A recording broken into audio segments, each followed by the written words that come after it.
Alright guys, welcome back to another video. Today we are going through the new patch updates that just came out. As you can see here, extra rewards list. We've got some rewards. I'm not sure why I got this. We've got hand refinement tokens, copper, abyss artifacts, camp funds, camp food, more tokens and camp weapons.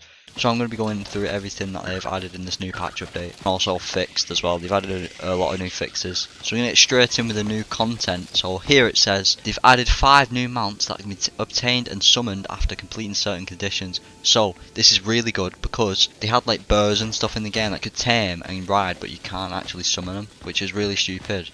But now they've added these animals: white bear, silverfang, snow white deer. They're new legendary animals that you can now tame and summon. So obviously you can just summon them like a horse. So imagine you just riding around with a white bear in towns and stuff. That'd be sick. You can also tame and ride boss mounts, which these boss mounts are the Rock Tusk Warthog and the Icicle Edge Alpine Ibex. I think I said that right. I don't know. I'll try and find pictures and put them on the screen of these new mounts if you want to see them. Another thing they added was chests, which spawn around the map, which have regular materials in it. I don't really understand why they didn't do this from the very beginning. I'll share an example to show you. I've not found any yet, unfortunately, but they also added the refinement token, which you saw at the beginning. Basically how these work is you put them on any weapon that can be refined, and your weapon will be refined without using the materials that you need to refine that weapon, if that makes sense. So the next couple of things that they added is, first of all, this little menu. So all of these like satisfying grilled meats and all that are all in the same section, so you don't have to like, you know, scroll up and down to find everything. So that's really good that they added that. They also added this make now button in the bottom right, so if you press this, max it out. I don't actually know what it does. I'm not gonna lie, I don't know what it does. Next, they've moved your private storage box into your tent, so you don't have to mess about with Carl anymore because you stood in the way. If you open your private storage box, so they've added the store selected items button, which means basically you can just store a lot of things at once instead of having to, you know, mess about with how much you want to store in. I believe they've also added some more of these guys in regional farms as well around the map. Yo, we're gonna need a new patch update. I can't move. What? Oh, it's because my my controller died. Okay.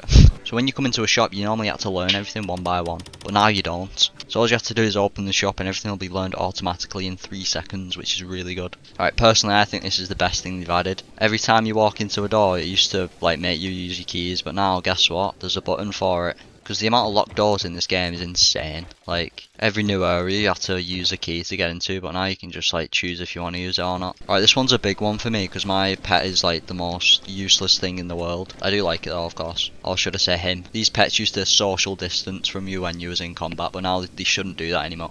They also fixed an issue where pets were unable to loot during combat. My pet's never looted a body in its life. I'm not gonna lie, this is why I'm calling him useless, bro. They've also done something with the mining knuckle drill. So when you mine stuff now, it automatically picks it up, which is really, really good. They've also changed the crafting recipe for the Cuckoo Watcher Pack. Not a clue what that is. Not even unlocked it yet, so I can't really show you. They've also improved the knowledge helm. All the knowledge that you can see on the screen when you've got the helmet on can all be acquired at once. Also, if you've reached maximum inventory capacity, so it said 240 in the bottom. So all inventory expansion items after getting maximum inventory capacity will now be granted as crafting materials and other items instead of more inventory expansion items. They've also improved photo mode by increasing the maximum camera distance. They also added a field of view adjustment feature and a camera shutter sound effect.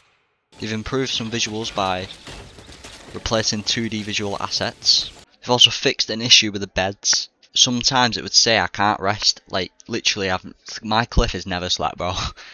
This guy's got mega eye bags. We've also changed crime, so your contribution level used to go down as soon as you commit the crime, but now it won't go down unless an NPC sees you do the crime. So now we're going to see what they fixed for the controls and combat. So they've actually improved the sprinting for the horse and the player. So now, if you hold the running key, you run, so you don't have to spam your shift and get sticky keys. You can also tap it as well, so you jog. We've also improved stamina flight consumption. So look how slow it goes down now, and when I do it speed as well, it's still really slow. There's also a glitch going around with aerial stab. So before aerial stab, you used to be able to fly with it. Obviously you can't now. I mean, you kinda can still, to be fair, but your stamina drains a lot more than it used to. They also supposedly made things easier to interact with, but I don't know how true this is because they said that last time, but that was not the case. They've also added something to do with the pouches. I've not really got one to show you, but when I used to try and use the pouches, it would just use one. like if you let go of it on accident. But now, use all is automatically selected. They've also reduced the loading times of fast travel points. This is also a big one as well. They fixed an issue where frame drops occurred during the battle against the Crowcaller. Mate, I fought the Crowcaller and I was like fighting him on like 40 FPS. I didn't really take much of a hit, but I've seen base PS5 footage of fighting Crowcaller, mate. Oh my god, it was bad. Now that's basically everything important that they've added to the patch update. If you want to see the rest of the patch update, I'll leave a link in the description.